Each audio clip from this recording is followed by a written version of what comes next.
Olá pessoal, esse é seu canal da Psicologia, tudo bem com vocês? Desejo que sim. Hoje eu quero falar a respeito do coração partido da criatura narcisista. E eu sei que você já deve ter pensado a respeito disso, e muitos dos pacientes, muitas das pessoas que mandam mensagem por aqui ou pelo Instagram, elas falam que elas sentem muita pena, sentem dó da criatura narcisista, porque entendem ou pensam ou fantasiam ou concluem que a criatura narcisista passou por trauma e que por isso ela é digna de dó, ela não sabe o que ela está fazendo, e dão uma espécie de desculpa ou de cheque em branco na mão da criatura narcisista, dando a ela o direito de abusar ou minimizando os atos dessa pessoa, colocando a culpa nos possíveis traumas que essa criatura narcisista pode ter vivido. O que acontece? A criatura narcisista, ela realmente teve o coração partido já na infância. E aí me deixa explicar. Ou pelo excesso ou pela falta. Pelo excesso de afeto. E como pode acontecer esse excesso de afeto? Eu não diria exatamente afeto, eu diria um excesso de proteção, um excesso de permissividade, um excesso de mimada. Essa pessoa foi mimada. Essa criatura narcisista foi sufocada por esse pai, por essa mãe disfuncional, que fez com que ela acreditasse que eles eram reis, rainhas, seres supremos, altamente especiais. E esse excesso, que à primeira vista parece uma coisa boa, mas esse pai, essa mãe cobria, mimava, beijava, abraçava ou permitia tudo, era bonzinho, era boazinha com essa criatura narcisista, e como isso pode ter contribuído para que ela se tornasse narcisista. Porque assim, narcisismo, né, o transtorno, a gente sabe que, pelo que os estudiosos concluíram até aqui, é um agregado de situações ambientais e situações genéticas. Então tem aí a participação do comportamento dos pais na criação dessa pessoa, sim. Então esses pais altamente permissivos, que não colocam limite e que estão ali fazendo daquela criança um rei, uma rainha, um ser supremo, sem regra, sem ter respeito por nada nem por ninguém, é essa criança que manda. Isso contribui sim de alguma forma para que essa criança se torne um adulto disfuncional. E a questão toda é que talvez você me diga assim: ah, mas o pai, a mãe fez isso porque amava, foi com boa intenção. Mas tirando a questão das boas intenções, tem que se pensar em como a criança recebeu isso, porque é importante para a criança entender muito claramente que são os pais, que são os adultos que sabem direcioná-lo, que são os adultos que detêm ali o poder ou o saber até determinado ponto.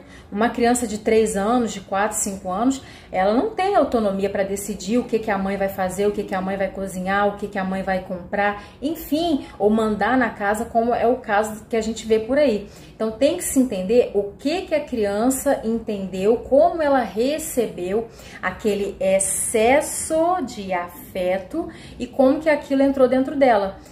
Pode ter significado falta de amor, pode ter significado que os pais não se importavam porque deixavam ela fazer qualquer coisa, ela era a dona do pedaço, ela era a dona da casa.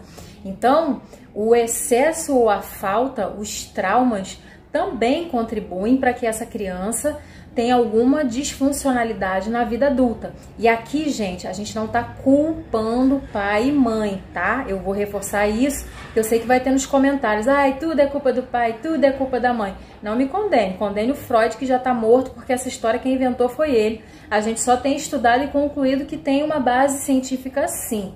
Mas não é sobre isso que eu tô falando.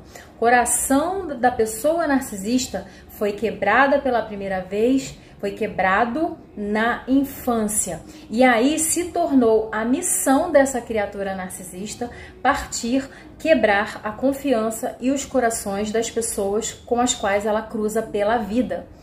E já sabendo disso, não é para você sentir dó, não é para você sentir pena, é para você, entendendo esse contexto, se proteger, se precaver, sabendo que para uma criatura narcisista, é inerente à natureza dela, é característico dela, é mais forte do que ela, é o que ela é o que ela pode dar, que é traição, desilusão, sofrimento, desamparo, desprezo, é o que ela tem dentro dela e que ela pode compartilhar com as outras pessoas com as quais ela cruzar. Ela não tem nada além disso para oferecer. E aí é o seu papel converter essa pessoa numa pessoa boa? Não, não tente. Ela vai passar por cima de você como um rolo compressor. Você não tem condição de mexer nessa estrutura que foi calcificada, ensinada para ela já na infância e que alguns que passaram pelas mesmas coisas que ela passou decidiram se resolver de outra forma, sendo pessoas boas. E essas pessoas narcisistas, elas, a partir do livre-arbítrio, elas escolheram ser ruins. Elas escolheram replicar esse quebrar de coração que elas mesmas viveram. Então não é responsabilidade sua, não é missão sua de vida tentar consertar a cabeça, as emoções dessa criatura. Ela tem a vida inteira para fazer isso. Ela sabe o que é certo e o que é errado. Ela sabe fazer o certo e ela escolhe fazer o que é errado. Porque fazer o que é errado traz para ela um ganho, traz para ela um gozo, traz para ela suprimento e ela precisa desse suprimento. Não seja você a pessoa que vai perpetuar isso. Então, a primeira pessoa ou a primeira vez que a criatura narcisista teve o coração quebrado foi já na infância, pelo excesso de permissividade chamada de afeto ou pela falta desse afeto, pelos traumas. Mas isso foi determinante? Não. Isso foi um dos fatores que contribuíram para que ela se tornasse narcisista, dentre outros. E ainda assim, essas pessoas narcisistas, elas não têm problemas cognitivos, elas sabem o que é certo, elas sabem o que é errado.